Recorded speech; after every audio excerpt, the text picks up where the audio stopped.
ဒီနေ့ပိုင်းမှာတော့နာရူတိုနဲ့ဖိန်းရဲ့တိုက်ပွဲကိုစောင့်ကြည့်နေတဲ့ဇဲဆူကဖိန်းရှုံးသွားတာကြောင့်ထိုဘီကိုသတင်းပေးဖို့ထွက်သွားပါတယ်တစ်ဖက်မှာတိတ်ဖုံးရောက်ကရှီနိုဘီတွေကလည်းရိုင်ခါကဲပေးထားတဲ့တာဝန်ရကိုနိုဟာစီကိုလာနေကြရင်နဲ့ထုံးစံအတိုင်းခါရိုကြီးနဲ့အိုမိုကြီးကရန်ဖြစ်နေကြတာကြောင့်ခေါင်းသုံးလုံးနဲ့စာမူကြီးကပဲဝန်တားနေရပါတယ်ရွာထဲမှာတော့ရှိသမျှအဆောက်အဦတွေပြင်ရွာရဲ့အကယ်ဒမီကလည်းပျက်စီးသွားပေမဲ့ဒန်ဆွဲထားတဲ့တစ်ပင်လေးကတော့အကောင်းပကတိရှိနေတာကိုတွေ့လိုက်ရပါတယ်ရွှေဖုံးရရဲ့တာယာရဲ့နေ့တစ်နေ့မှာနာရူတိုဆိုတဲ့ခက်ဆိုးဆိုးကောင်လေးတယောက်ကတော့သူ့ရဲ့နေတဲ့တူဝါကိစ္စဖြစ်တဲ့ကြောက်တုံးမျက်နှာကြီးတွေကိုဆေးအောင်ချဲရင်စော့နေကြပါတယ်အဲ့ဒါကိုတတိယမြတ်ဟိုကာကဲကလည်းစောင့်ကြည့်နေပြီးနာရူတိုကစိုးသွန်းလုံးတာကြောင့်ဘသူကမှအကယ်ဒမီမှာအတန်းမိုင်ဆရာအဖြစ်တာဝန်မယူခြင်းတဲ့အခြေအနေဖြစ်နေပါတယ်အဲ့ဒါကြောင့်ထိမ့်မနိုင်တိမ်မရကောင်ကိုအကယ်ဒမီကနေစာမေးပွဲအောင်တင် ကြားပေးနိုင်မှုဆရာတယောက်ရှိမှရမှာဖြစ်တဲ့အကြောင်းအီရူကာကိုပြောနေပါတယ်။စာမေးပွဲမအောင်ရင်ရှင်နိုဘီတယောက်ဖြစ်လာမှာမဟုတ်ပဲရွာကလူတွေရဲ့တသက်လုံးဖယ်ကျင်ထားတာကိုခံရမှာဖြစ်ပေမဲ့အီရူကာလက်မခံရင်လည်းအပြစ်မတင်ပါဘူးလို့ပြောပါတယ်။အဲဒါကြောင့်ပဲဆရာအစ်စ်လေးအီရူကာကလည်းခက်ကြောက်ကြောက်နဲ့လက်ခံလိုက်တဲ့အတွက်သူစင်ထားတဲ့အကွက်ထဲမှာမိသွားတဲ့အီရူကာကိုကြည့်ပြီးဟီရူဇန်ကရည်နေပါတယ်။နာရူတိုကတော့ထုံးစံအတိုင်းရွာထဲမှာပြဿနာလိုက်ရှာနေပြီးသူ့ကိုယ်သူတော့ဟိုကာကဲဖြစ်လာမဲ့သူလို့ပဲပြောနေပါတယ်။နောက်နေ့မှလည်းထုံးစံအတိုင်းတယောက်တည်းရှိတဲ့အခန်းမှာမနှက်ဆစားပြီးနောက်ဒီနေ့လည်းကျောင်းမှာရှာဖို့ပြဿနာတွေကိုစတင်တွေးတောနေပါတယ်။အီရူကာအခန်းထဲကိုစတင်ဝင်လာတဲ့အချိန်မှာနာရူတိုရဲ့ခက်တုံးထောင်ချောက်ကိုမမိခဲ့ပေမဲ့နောက်ထပ်ချထားတဲ့စီရွေကြောင့်ချော်လဲသွားပါတယ်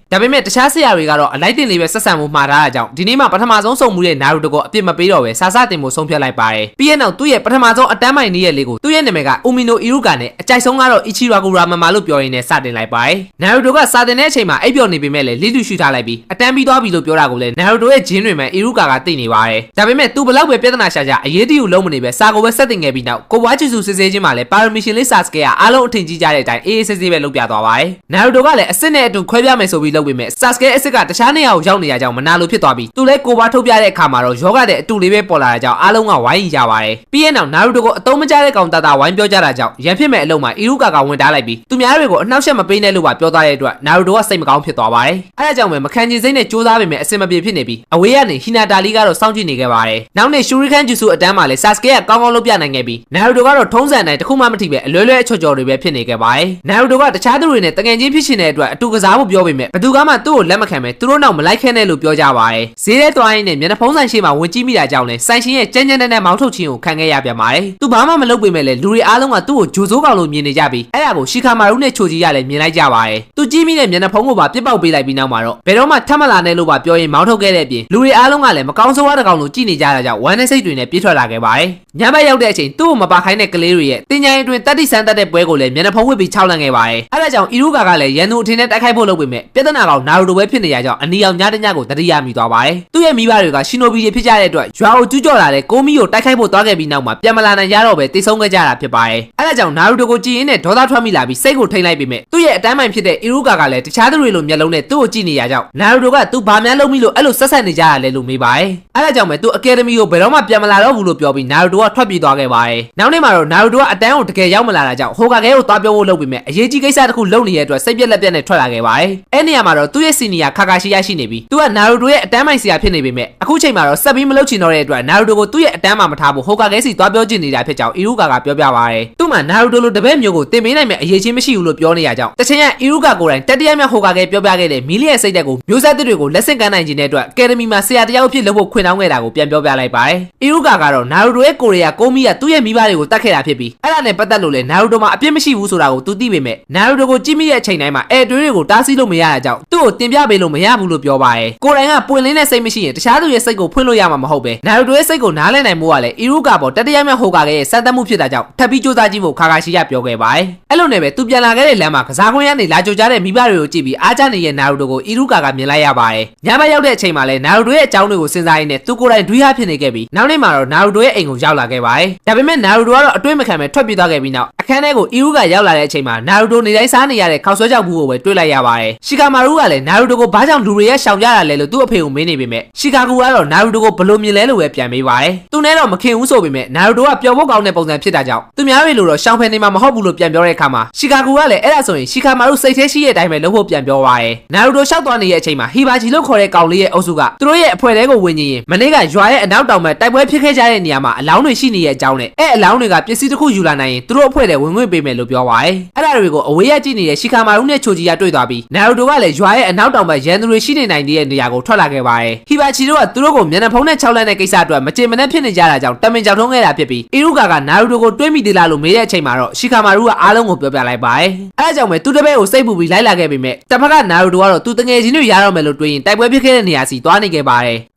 brother က Facebook ကပဲဖြစ်ဖြစ် YouTube ကပဲဖြစ်ဖြစ်ဒီဗီဒီယိုကြည့်နေရဆိုရင်ကျွန်တော်အတွက်အနည်းဆုံးတော့ like တစ်ချက်နဲ့ comment တစ်ခုခုအဆင်ပြေရလေးမှန်းငယ်ပေးဖို့တောင်းဆိုချင်ပါတယ်သဘောကျရင်တော့ share လေးနဲ့ပါကူညီသွားလို့ရပါတယ်ဒါပေမဲ့အီရူကာကလိုက်မိလာခဲ့ပြီးအကယ်ဒမီကိုပြန်ဖို့ပြောပေမဲ့နာရူတိုကတော့လက်မခံပဲအဲ့နေရာကိုဘယ်တော့မှပြန်သွားမှာမဟုတ်ဘူးလို့ပြောရင်းနဲ့ဆရာကလည်းသူ့ရဲ့ခံစားချက်တွေကိုနားမလည်ပါဘူးလို့ပြောပါတယ်။သူကအမြဲတမ်းတယောက်တည်းခြံထားခံခဲ့ရတဲ့သူဖြစ်ပြီးဘယ်သူမှသူ့ကိုအရေးမစိုက်ကြပေမဲ့အခုတစ်ခါမှတော့သူလုံနိုင်ခဲ့ရင်တကယ်ချင်းအဖြစ်သူ့ကိုလက်ခံကြမှာဖြစ်တဲ့အတွက်တယောက်တည်းအထီးကျန်ရတဲ့ခံစားချက်ကိုနောက်တစ်ခါထပ်ကြုံရတော့မှာမဟုတ်ဘူးလို့နာရူတိုကပြောပါတယ်။အဲ့လိုဆိုရင်တော့အီရူကာကတော့သူ့ရဲ့ဆရာဖြစ်နေရကြောင်းအန်နီယများရဲ့နေရာကိုသွားခွင့်မပေးနိုင်ဘူးလို့ပြောတဲ့အတွက်နာရူတိုကသူ့အကျွမ်းဆုံးဆက်စီဂျူစုနဲ့တိတ်ပြီးထွက်ပြေးလာခဲ့ပါတယ်။ပြီးရင်တော့တိုက်ပွဲဖြစ်ခဲ့တဲ့နေရာမှာအလောင်းတွေကိုလက်ရှာပေမဲ့ဘာမှမတွေ့ပဲဗိုက်ဆလာတာကြောင့်ငှက်ဥတက်နိုင်ရင်ထူးဆန်းတဲ့ခုနိုင်လေးတစ်ချောင်းကိုတွေ့လိုက်ရပါတယ်။တကယ်တော့ခုနိုင်မှာဝက်စားပါတဲ့အတွက်ရန်သူရှီနိုဘီတွေကလိုက်ရှာနေကြတာဖြစ်ပြီးခုနိုင်ကန်ထားတဲ့နာရူတိုကိုလည်းတွေ့သွားကြပါတယ်။အီရူကာကနာရူတိုပြောသလိုသူလုံးဝနာရူတိုကိုနားမလည်ခဲ့တာပဲလို့တွေးနေရင်သူမိဘတွေတည်ဆုံသွားတဲ့အချိန်မှာသူလည်းလူတွေရဲ့အာယုံဆိုင်မှုကိုလိုချင်တဲ့အတွက်ယူကြောင်ကြောင်အပြုတ်မှုတွေကိုလုပ်ခဲ့တာဖြစ်ကြောင်းပြန်သတိရသွားပြီးနာရူတိုကသူနဲ့အတူတူပဲဆိုတာကိုလည်းသိသွားပါတယ်။ရှီကာမာရုနဲ့ချိုဂျီကလည်းအတန်းထဲမှာရှိမနေပဲမုံထွက်ဝယ်စားကြတဲ့အချိန်မှာခါကာရှီကတွေ့သွားတာကြောင့်အီရူကာကနာရူတိုနောက်ကိုလိုက်သွားတယ်ဆိုတာကိုသိလိုက်ရပါတယ်။တပတ်မှာနာရူတိုကလည်းရန်သူဘက်ကရှီနိုဘီတွေနဲ့တွေ့နေပြီးသူ့စီကခုနိုင်ကိုပြန်တောင်းနေကြပါတယ်။ဒါပေမဲ့ခေါင်းမရဲ့နာရူတိုကမပေးဘဲထွက်ပြေးရင်ဆက်စီဂျူစုပြောင်းလိုက်ပေမဲ့ရန်သူတွေကမိန်းကလေးတွေဖြစ်နေကြပါတယ်။အဲဒါကြောင့်ကိုဘာထုတ်ပေမဲ့လည်းသူအညံ့ဆုံးဂျူစုဖြစ်နေရကြောင်း Running Man ဂျူစုကိုပဲတုံးပြီးထွက်ပြေးလာခဲ့ရပါတယ်။ဒါပေမဲ့ကိုနိုဟာမှာရှိတဲ့ဒီတော်အုပ်ကလည်းသူကစားနေကြနေရဖြစ်တာကြောင့်ဒီနေရာရဲ့ထောင်ချောက်တွေကြောင့်နာရူတိုကကောင်းကောင်းသိပြီးအဲ့အရာတွေနဲ့ခုခံရင်ထွက်ပြေးနေပါတယ်။ပြင်းနေရင်ချော်ကျသွားတဲ့အချိန်မှာအီရူကာနဲ့ပြန်တွေ့သွားတဲ့အတွက်နောက်ကလိုက်လာတဲ့သူတွေကိုမျက်ခြေပြတ်ပြီးပြေးလာခဲ့ပါတယ်။၃ယောက်တစ်ယောက်ဖြစ်နေရဲ့ပြင်နာရူတိုကိုပါကာကွယ်နေရတာကြောင့်မရင်ဆိုင်မဲ့ထွက်ပြေးလာခဲ့ပြီးစက်ကူပုံတစ်လုံးဝင်လာတာကိုတွေ့လိုက်ရပါတယ်။ပြေးလိုက်တဲ့သူကခါခါရှိဖြစ်နေပြီးသူတို့ကိုစိတ်မချတာကြောင့်လိုက်လာခဲ့ရဖြစ်ပါတယ်။ပြီးရင်နောက်ရန်သူတွေရဲ့၃ယောက်ပေါင်း Fire Juice ကိုမြေသားနဲ့ရန်နဲ့ခုခံလိုက်ပြီး Lightning Blade နဲ့အဆုံးသတ်ပေးလိုက်ပါတယ်။အီရူကာကလည်းခါခါရှိပြောခဲ့တာကိုသူနားလည်သွားပြီဖြစ်တာကြောင့်နာရူတိုကိုမျက်နှာချင်းဆိုင်ရဲပြီးဖြစ်ကြောင်းပြောလိုက်ပြီးရန်သူတွေလိုချင်နေတဲ့ကိုနိုဟာကင်းလက်ကွန်ရဲ့အကြောင်းရေးထားတဲ့စာရွက်ကိုတတိယမြောက်ဟိုကာကဲစီပေးခဲ့ပါတယ်။အဲဒါကြောင့်ပဲတိုက်တဲ့ဆန်ဆိုင်နာရူတိုရဲ့လုပ်ရက်ကရွာကိုကယ်တင်နိုင်လိုက်ပြီးအီရူကာကလည်းသူ့ကိုနာရူတိုရဲ့အတန်းမိုင်ဖြစ်တာဝန်ပေးခဲ့လို့ကျေးဇူးတင်တဲ့အကြောင်းပြောပါတယ်။တချိန်ကရွာကိုကာကွယ်ရေးတိတ်ဆုံးခဲ့ရတဲ့သူမိဘတွေရဲ့အုပ်ကူရှိမှငိုနေတဲ့အချိန်ဟီရူဇန်ကသူ့ရဲ့ခံစားချက်တွေကိုနားလည်တဲ့အကြောင်းနဲ့ကိုနိုဟာကလူတိုင်းမှာရွာကိုကာကွယ်ခြင်းနဲ့မိစိတ်ဆန္ဒဆိုတာရှိကြတယ်လို့ပြောခဲ့မှုတာကြောင့်အခုချိန်မှာတော့အဲ့ဒါကိုနာရူတိုနဲ့နောက်ထပ်မျိုးဆက်တွေကိုလက်ဆင့်ကမ်းပေးခြင်းတဲ့အကြောင်းပြောပါတယ်။ပြီးရင်နောက်နာရူတိုကိုလိလူမရှိထားတော့ပဲပထမဆုံးအကြိမ်အနေနဲ့အားရပါရဆူလိုက်ပြီးဒီနေ့ကစပြီးသူ့ကိုပုံမွင့်လင်းလင်းနဲ့စီကံတိကျတော့မှဖြစ်တဲ့အကြောင်းပြောလိုက်ပါတယ်။နာရူတိုမှာရောကိုနိုဟာရွာကြီးကိုကာကွယ်ခြင်းနဲ့မိစိတ်ဆန္ဒဆိုတဲ့အရာရှိလာလို့မင်းနဲ့အဲ့ဒါသာရှိရင်ဟိုကာကဲလို့တန်မာမဲ့အကြောင်းနဲ့ဟိုကာကဲဆိုတာရွာကားလူတွေလေးစားကြတဲ့သူတစ်ယောက်ဖြစ်ပြီးလေးရမြောက်ဟိုကာကဲကလည်းရွာကိုကာကွယ်ရင်အသက်ပေးသွားခဲ့တဲ့သူရဲကောင်းဖြစ်တယ်လို့ပြောပြပါ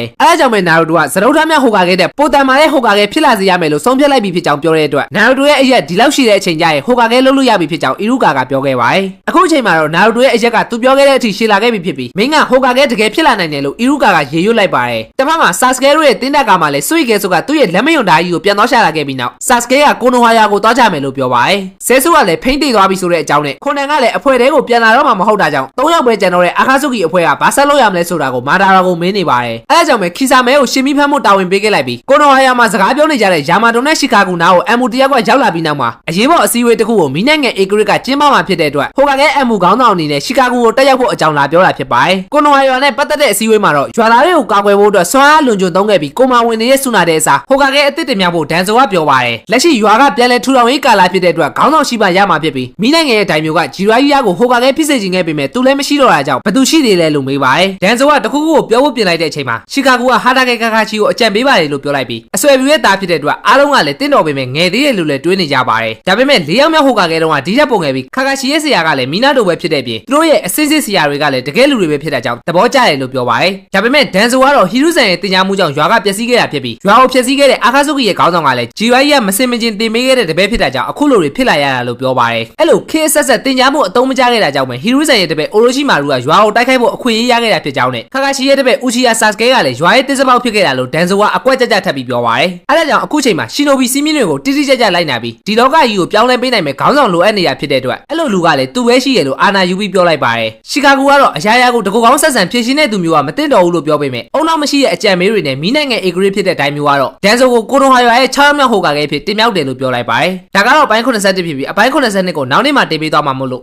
like share comment နဲ့ YouTube မှာလည်း subscribe လေးတွေလုပ်ပြီးအားပေးကြဖို့တောင်းဆိုချင်ပါတယ်။